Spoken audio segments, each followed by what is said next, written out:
It's okay to be spiritual, even if you're not religious, don't have any crystals to put under the moon, and don't have time to meditate. Because that's when life gets fun, becomes fulfilling, and then you discover that it really is okay to be spiritual. This podcast is for entertainment purposes only. Views expressed are those of the hosts and guests' personal experiences. The information provided is not a substitute for professional advice, whether medical, legal, or otherwise. Welcome back to the It's Okay to Be Spiritual podcast. I'm Helen and this is Lori. Hey everyone, welcome back. So today's our first episode where we're doing a spirit-led episode with the cards. Completely spirit-led. We've got no idea what's coming. Lori is the master shuffler. Well, she was the master shuffler. Today, Spirit has asked us to talk about lifestyle habits when you are a spiritual person.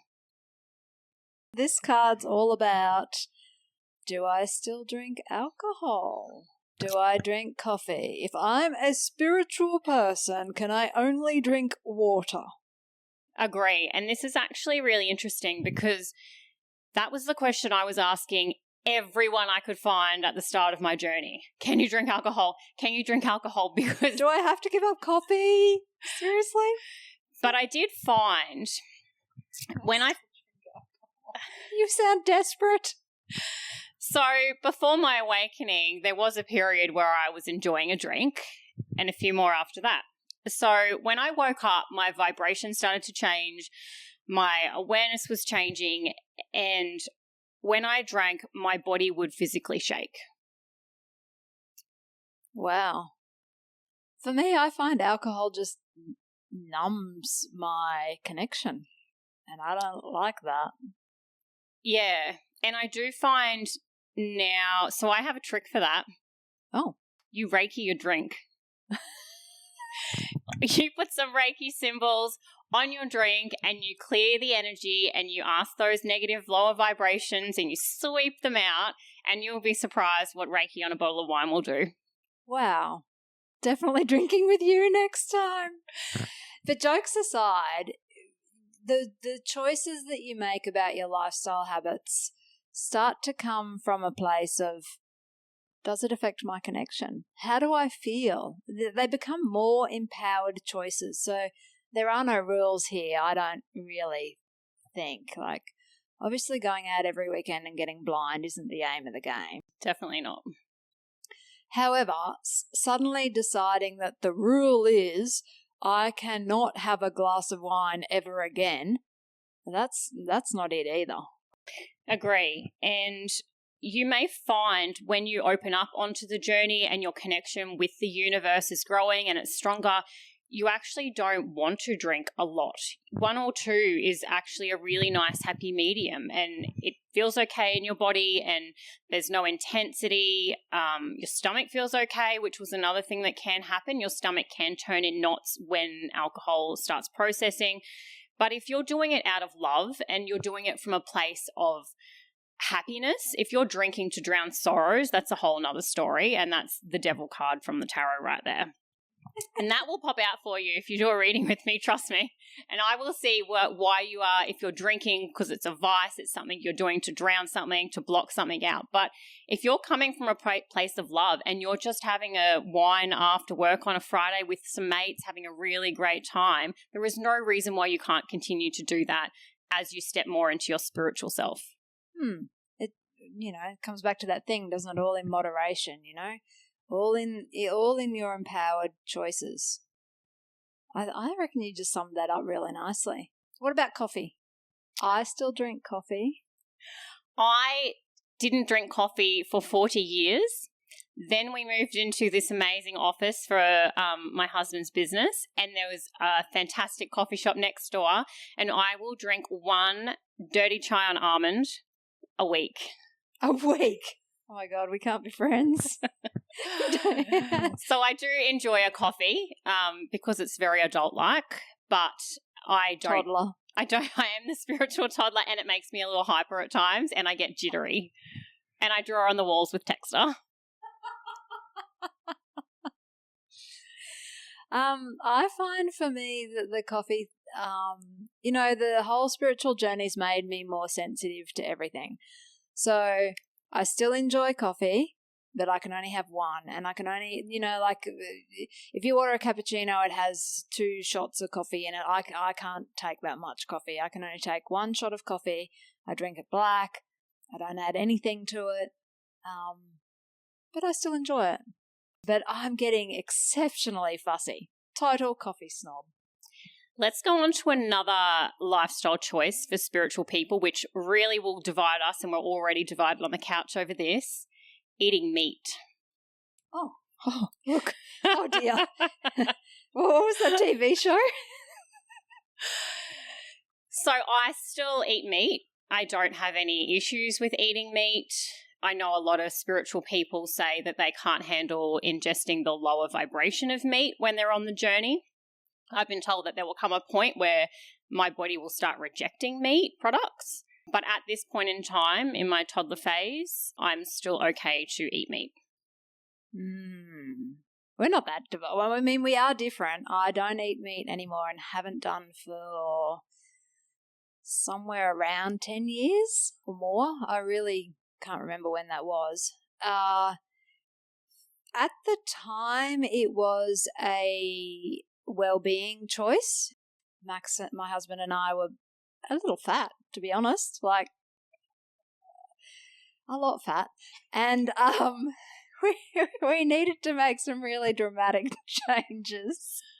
So I fessed up to him and said, ever since I was a little girl, I wanted to be vegetarian, but I grew up on a beef property. That wasn't an option, let alone like a, hi, Mum, I'd like just vegetables for dinner. Perhaps it was part of the spiritual journey, like if I'd wanted that since I was a little girl. So anyway, now I'm sort of vegetarian/vegan, and yeah. Anyway, that was a really long answer to you can eat meat when you're on the spiritual journey. There are no rules. Just always follow your intuition, If you want to cut out meat, eat less meat and eat more vegetables, do it. There really aren't any rules other than to listen. What other things? Oh, detox or intox I put on this card.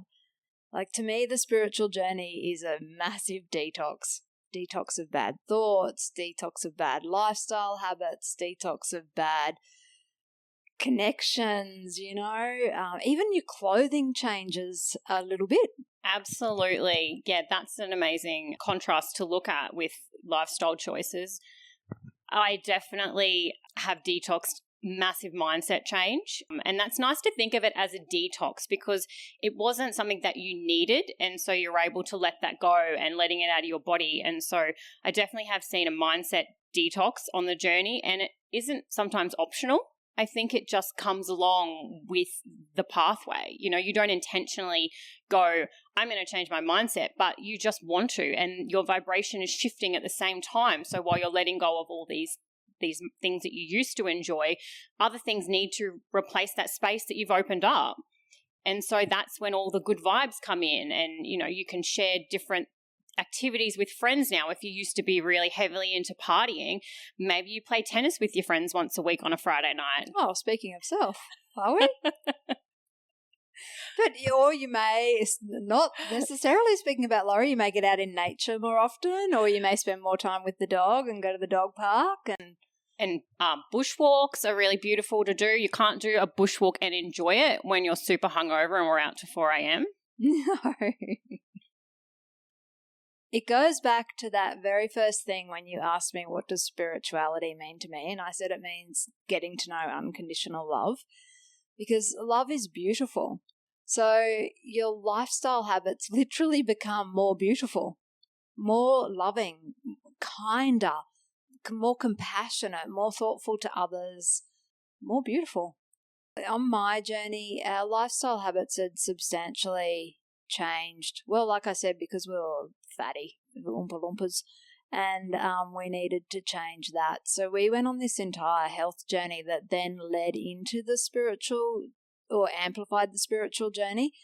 It definitely wasn't the start, but it so I don't know. You answer the first. Is there something that's really, I think the 4 a.m.s. I think we heard the confession before.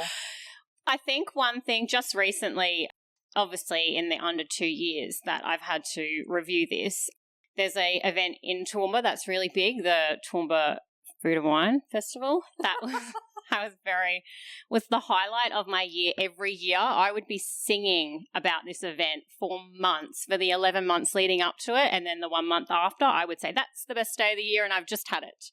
And so it would involve sitting outside in the sun, drinking endless bottles of wine. It never ended well. And this year, in fact, was the second spiritual fair that we did.